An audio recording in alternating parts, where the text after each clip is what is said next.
Hello दोस्तों, आपका स्वागत है आपके अपने इस यूट्यूब चैनल एजुकेशन हब में। दोस्तों, आज की इस वीडियो में मैं आपको class 11th chapter first some basic concept of chemistry यानी कि रसायन विज्ञान की कुछ मूल अवधारणाएं, इसकी पूरी इन्फॉर्मेशन दूंगी। तो दोस्तों, इस वीडियो को शुरू से लास्ट तक जरूर देखिएगा ताकि आपके सारे डाउट क्लियर हो जाए। तो चलिए शुरू करते हैं हम अपनी आज की इस वीडियो को। दोस्तों, वीडियो स्टार्ट करने से पहले अगर आपको इस चैप्टर के नोट्स चाहिए तो मैंने नीचे डिस्क्रिप्शन बॉक्स में लिंक दिया है, आप वहां से देख सकते हैं। तो चलिए शुरू करते हैं अपनी वीडियो को। दोस्तों, चैप्टर शुरू करने से पहले हमारा सबसे पहला टॉपिक है रसायन विज्ञान, जो कि चैप्टर का नाम है रसायन विज्ञान की कुछ मूल अवधारणाएं। तो हम जानते हैं कि रसायन विज्ञान किसे कहते हैं। रसायन विज्ञान जिसके अंतर्गत हम लोग पदार्थों के भौतिक और रासायनिक गुणों, संरचना और उसमें होने वाले सभी परिवर्तन यानी कि भौतिक और रासायनिक परिवर्तनों का अध्ययन करते हैं, उसे रसायन विज्ञान कहते हैं। अगर इसकी परिभाषा लिखेंगे तो वो होगी विज्ञान की वह शाखा जिसके अंतर्गत पदार्थों के भौतिक और रासायनिक गुणों, संगठक, संरचना और उसमें होने वाले भौतिक और रासायनिक परिवर्तनों का अध्ययन किया जाता है, उसे रसायन विज्ञान कहते हैं। ये तो था हमारा रसायन विज्ञान किसे कहते हैं। अब हम स्टार्ट होते हैं अपने चैप्टर पे। हमारा सबसे पहला हेडिंग है वह है पदार्थ। पदार्थ यानी कि द्रव्य। दोस्तों, पदार्थ किसे कहते हैं?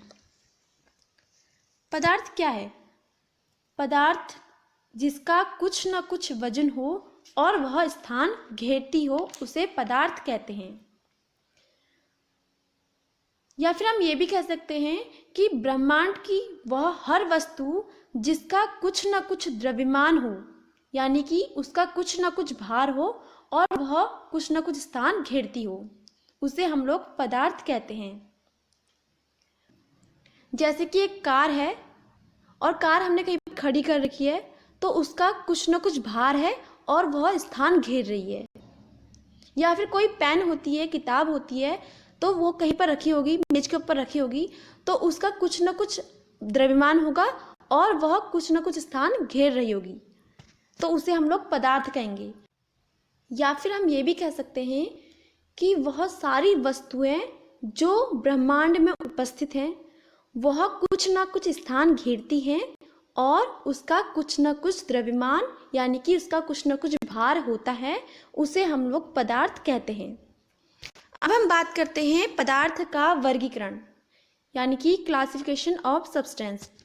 तो इसमें सबसे पहला है भौतिकी वर्गीकरण यानी कि फिजिकल क्लासिफिकेशन, और सेकंड है रासायनिक वर्गीकरण,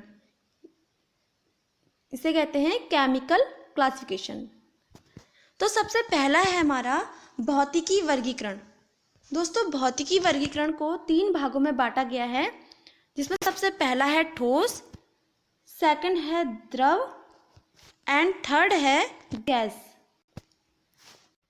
दोस्तों, जैसा कि आप डायग्राम देख रहे हैं, इसमें सबसे पहला है सॉलिड एंड सेकंड है लिक्विड और थर्ड है गैस। तो सबसे पहले हम बात करते हैं ठोस यानी कि सॉलिड की। तो दोस्तों, जैसा कि आप देख रहे हो, इसके अणुओं के बीच अंतराण्विक बल बहुत अधिक है, यानी कि ठोस के अणुओं के बीच रिक्त स्थान बहुत कम है। जैसा कि आप देख रहे होंगे डायग्राम में, इसके अणुओं के बीच रिक्त स्थान बहुत कम है। दोस्तों, ठोस का आकार और आयतन दोनों ही निश्चित होता है। अभी आप सोच रहे होंगे कि ये कैसे हो गया। तो मान लो आपके पास किसी बाउल में बर्फ का एक गोला था, आपने उसे बाउल से निकालकर किसी प्लेट में रख दिया, और आप देखेंगे कि जो आकार, जो आयतन और जो आकार उसका बाउल में था, वही आयतन और आकार उसका प्लेट में है। उसके आकार और आयतन में कोई भी परिवर्तन नहीं हुआ है। सेकंड है द्रव। तो दोस्तों, द्रव का अंतराण्विक बल थोड़ा कम होता है, अर्थात इसके अणुओं के बीच रिक्त स्थान थोड़ा अधिक होता है। जैसा कि आप डायग्राम में देख रहे हैं, ठोस की अपेक्षा इसके अणुओं के बीच रिक्त स्थान अधिक होता है। और दोस्तों इसका जो आकार होता है वो अनिश्चित होता है। ठोस का आकार अनिश्चित होता है और इसको जिस बर्तन में रखा जाता है ये उसी का आकार ग्रहण कर लेता है। एग्जाम्पल के तौर पर समझ लेते हैं।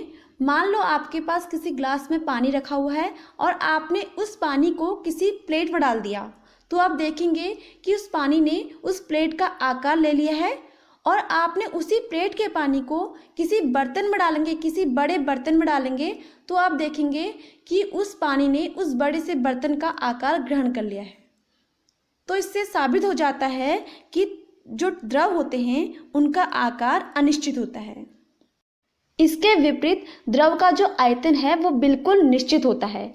उसके आयतन में कोई भी परिवर्तन नहीं होता, अर्थात जो आयतन उसका उस ग्लास में था वही आयतन उस प्लेट में होगा और जो प्लेट में है वही आयतन उस बड़े से बर्तन में है। इससे हम कह सकते हैं कि द्रव का आयतन निश्चित होता है जबकि उसका आकार अनिश्चित होता है। थर्ड है गैस। गैस में अंतराण्विक बल बहुत कम होता है, अर्थात इसके अणुओं के बीच रिक्त स्थान बहुत अधिक होता है और इसका न तो आकार निश्चित होता है और न ही आयतन। मान लो हमने किसी पात्र में धूप या अगरबत्ती जलाई है और हम देखेंगे कि उस धूप और अगरबत्ती अर्थात उस गैस ने उस पूरे बर्तन का आकार और आयतन ग्रहण कर लिया है। और जब हम उस पात्र के ढक्कन को खोलेंगे तो वो गैस कमरे के वातावरण में बिखर जाएगी और तब हम देखेंगे कि उस गैस ने पूरे कमरे का आकार और आयतन ग्रहण कर लिया है। तो इससे हम ये कह सकते हैं कि गैस का न तो आकार निश्चित होता है और न ही आयतन, और यह गर्म करने पर बहुत तेजी से फैलती है, जैसे कि वायु, ऑक्सीजन, हाइड्रोजन, नाइट्रोजन आदि। अभी तक तो हमने फिजिकल क्लासिफिकेशन पढ़ा, अब हम बात करते हैं केमिकल क्लासिफिकेशन की, यानी कि रासायनिक वर्गीकरण की। तो दोस्तों रासायनिक वर्गीकरण को भी दो भागों में बांटा गया है, जिसमें सबसे पहला है शुद्ध पदार्थ यानी कि प्योर सब्सटेंस। दोस्तों शुद्ध पदार्थ एक ही प्रकार के अभिकर्मक होते हैं। अब हमें यहाँ पर अभिकर्मक का अर्थ समझना होगा।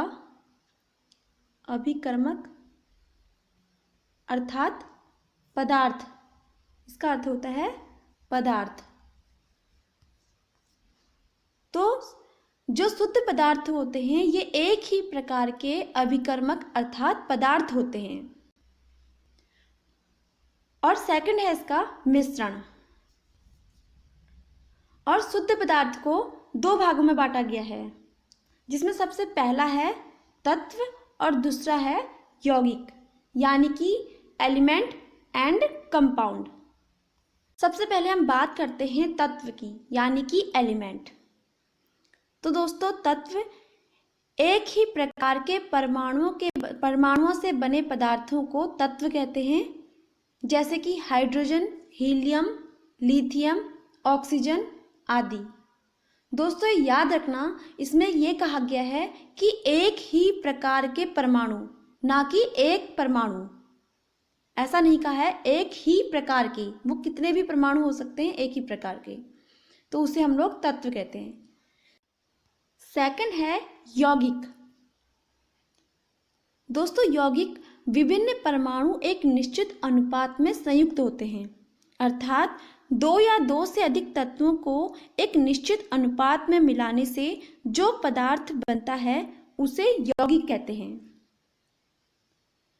और दोस्तों इसका संगठन निश्चित होता है तथा इसके गुण अवयवी तत्वों के गुणों से भिन्न होते हैं और इसके अणु में दो या दो से अधिक प्रकार के परमाणु होते हैं, जैसे कि H2O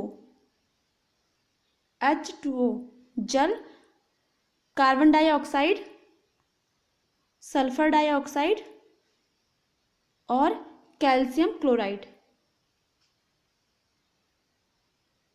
आदि। रासायनिक वर्गीकरण में सेकंड है मिक्स्ड, यानी कि मिश्रण। अब हम बात करते हैं मिश्रण। तो जो दो या दो से अधिक अभिकर्मक अर्थात पदार्थ से मिलकर बना होता है उसे मिश्रण कहते हैं। दोस्तों या फिर हम ये भी कह सकते हैं कि दो या दो से अधिक शुद्ध द्रव्यों को किसी भी अनुपात में मिलाने से जो पदार्थ बनता है उसे मिश्रण यानी कि मिक्सचर कहते हैं और इसके प्रत्येक भाग के गुणधर्म तथा संगठन समान नहीं होते हैं, जैसे लोहे का बुरादा तथा रेत का मिश्रण या फिर वायु आदि। ये तो इसके एग्जाम्पल हैं। अब इसे मिश्रण को दो भागों में बांटा गया है, जिसमें सबसे पहला है सम्मागी मिश्रण और दूसरा है विस्मांगी मिश्रण। तो सबसे पहले हम बात करते हैं सम्मागी मिश्रण की, यानी कि होमोजीनियस मिक्सचर। तो दोस्तों सम्मागी मिश्रण जिस मिश्रण के प्रत्येक भाग के सभी गुण एक समान होते हैं उसे सम्मागी मिश्रण कहते हैं। एग्जाम्पल के लिए समझ लेते हैं, मान लो हमने एक बर्तन में जल लिया और प्लस चीनी ली, तो जब हमने जल और चीनी को घोला तो हमने उसके कुछ समय बाद देखा कि जो चीनी है वो पूरी तरह से जल में घुल चुकी है। अगर हम उस जल को पिएंगे तो हम देखेंगे कि हम उस जल को चाहे ऊपर से पिए, चाहे नीचे से पिए या फिर बीच से पिए, उसका स्वाद बिल्कुल एक समान रहेगा। तो हम ये कह सकते हैं कि जिस मिश्रण के प्रत्येक भाग के सभी गुण एक समान होते हैं उसे सम्मागी मिश्रण कहते हैं।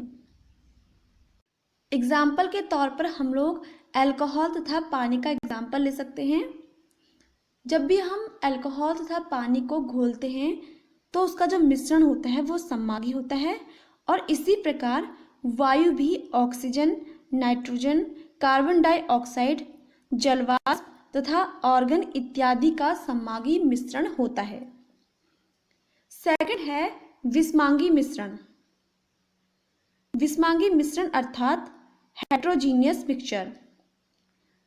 दोस्तों विस्मांगी मिश्रण की परिभाषा की बात करें तो जिस मिश्रण के प्रत्येक भाग के गुण एक समान नहीं होते हैं।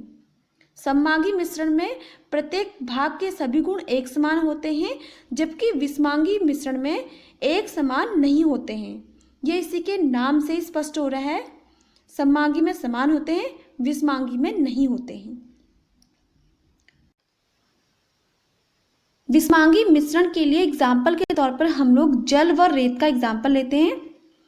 दोस्तों मान लो आपने किसी बर्तन में पानी लिया और उसमें रेत को डाल दिया और कुछ समय बाद आप देखेंगे कि जो रेत है वो बर्तन के तले पर इकट्ठा हो गई है।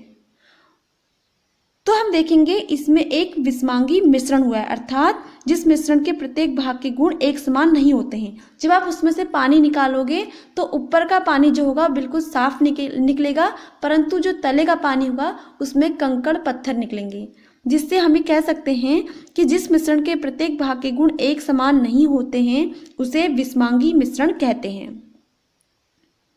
इसके एग्जाम्पल के लिए हम लोग पेट्रोल तथा जल का मिश्रण भी ले सकते हैं। पेट्रोल तथा जल का मिश्रण भी विस्मांगी मिश्रण होता है। तो दोस्तों आज की वीडियो में बस इतना ही। अगली वीडियो में हम कुछ नए टॉपिक्स पे बात करेंगे। अगर आपको ये वीडियो अच्छा लगे तो इस वीडियो को लाइक एंड शेयर करना ना भूलिएगा। अगर आप इस चैनल पर नए हैं तो इस चैनल को सब्सक्राइब करके बेल आइकन को जरूर प्रेस कर दीजिएगा, ताकि आपको आने वाली नई वीडियो का अपडेट मिलता रहे। Thank you.